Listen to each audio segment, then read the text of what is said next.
Kayaknya kata santai tuh nggak ada di kamusnya Oppo. Nggak lama dari kemunculan Oppo Reno 3, muncul lagi penerusnya, Oppo Reno 4. Po, nggak capek emang Po? Melahirkan HP terus? Apa nggak mahal emang biaya melahirkannya?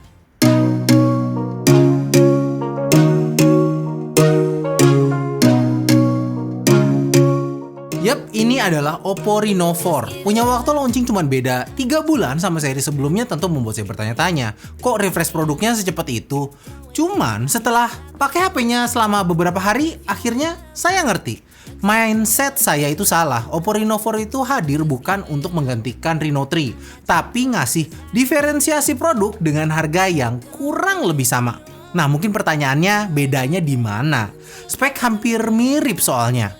Nah, bedanya yang pertama itu desain dan penampakannya. Reno 4 ini tuh kayak lebih kalem, trendy, dan luxury. Terutama yang warna hitam ini yang saya punya ini ya. Bagian belakangnya ini kalau misalnya sobat lihat, dia tuh ada kayak monogram tersembunyi. Ini tuh ngingetin saya sama tas-tas macam Louis Vuitton sama Yves Saint Laurent. Biar kagak salah ngomongnya. Apa? Susah ngomongnya ini. Material belakangnya ini juga pakai kaca Gorilla Glass ya, jadi kelihatan mewah. Kalau pakai casing bawaan, mewahnya tuh akan ketutupan. Cuman kudu sering-sering lap gitu biar dia tuh tampil selalu cantik. Lama-lama jadi banyak minyaknya soalnya. Kayak negara Arab aja banyak minyaknya.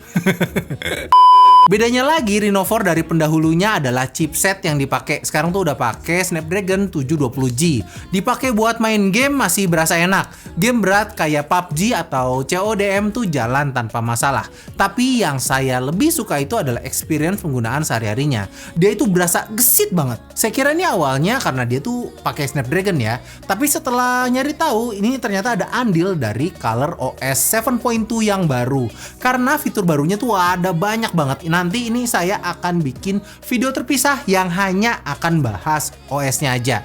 Tapi saya akan sebut beberapa highlight-nya. Yang pertama, kenapa dia terasa gesit banget adalah karena dia tuh pakai fitur yang namanya AI App Preloading. Jadi dia tuh belajar kita tuh seringnya buka aplikasi apa aja, dan secara pintar dia tuh udah nge-preload aplikasi ketika free RAM-nya cukup. Jadi walaupun saya belum buka aplikasinya, si aplikasi yang saya sering gunakan itu tuh udah kebuka di background. So ngasih experience yang gesit banget.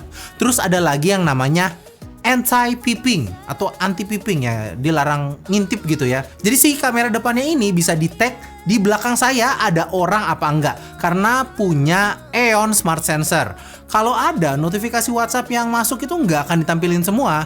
Kalau saya doang yang lihatnya ya dikasih lihat preview message-nya gitu. Lucu ya, kayaknya ini fitur baru yang baru ada di HP ini aja deh. Fitur lainnya masih banyak kayak Air Gesture, Smart Rotation, Oppo Lab, dan lain-lain. Lebih lengkapnya akan saya bahas di video lain. Jadi subscribe kalau mau lihat videonya. Selain di bagian software, yang cukup keren dari HP ini adalah bagian kameranya. Dia tuh pakai setup quad kamera dengan kamera utama 48 megapiksel, ultra wide angle 8 megapiksel, makro kamera 2 megapiksel, dan mono kamera 2 megapiksel yang kecil ini. Hasil fotonya lumayan oke loh, dengan detail yang cukup. HDR juga bagus, jadi dikombinasikan sama lensa ultra wide angle-nya tuh jadi bisa menghasilkan foto senja yang keren. Cocok nih buat anak indie. Sambil tambah kopi juga makin mantep. Night mode-nya juga oke buat smartphone di harga segini. Tapi kalau hasil kamera bagus mah ya kayak udah biasa lah ya. Di Reno 4 ini tuh ada fitur baru, yaitu yang pertama namanya AI Color Portrait. Jadi bisa bikin foto dengan background hitam putih tapi kamunya berwarna. Lucu banget kan? Fitur keduanya ini namanya Night Flare Portrait. Yang ini tuh kayaknya bakalan hits banget. Jadi lampu-lampu di background itu tuh bisa dibuat bokeh bulat-bulat kayak begini dengan bantuan Artificial Intelligence. Hasilnya keren lagi walau gelap-gelap. Mantep kan? Fitur ini nggak cuma ada di foto tapi juga di video juga. Jadi bisa AI Color Portrait atau bahkan bisa misahin warna secara RGB. Mau red, green, atau blue pakai AI monochrome video. Fitur unik yang kayaknya bakal berguna banget buat dapetin like di sosial media. Kamera depannya juga bisa kayak begitu lagi. Mantep kan?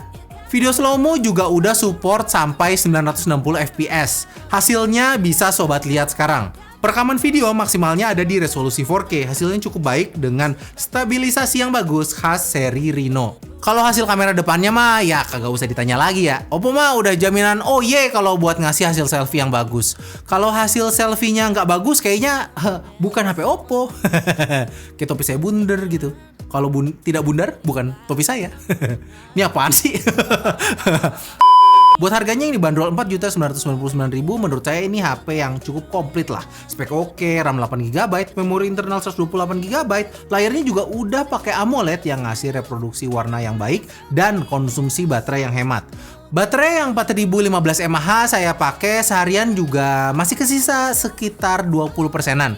Jadi dipakai seharian mah harusnya aman ya. Kalau masih kurang bawa aja charger VOOC-nya. Support pengisian VOOC Flash Charge 4.0 yang punya daya 30 watt. Kenceng bener ngecasnya. So, menurut saya, Reno 4 ini tuh udah ngebawa fitur-fitur penting yang seharusnya ada di smartphone kelas tengah. Kalau ditanya kurangnya apa, mungkin di bagian NFC, karena dia tuh nggak ada NFC-nya. Jadi pertanyaannya sebenarnya, apakah kamu tuh butuh HP yang bisa isi saldo e-money?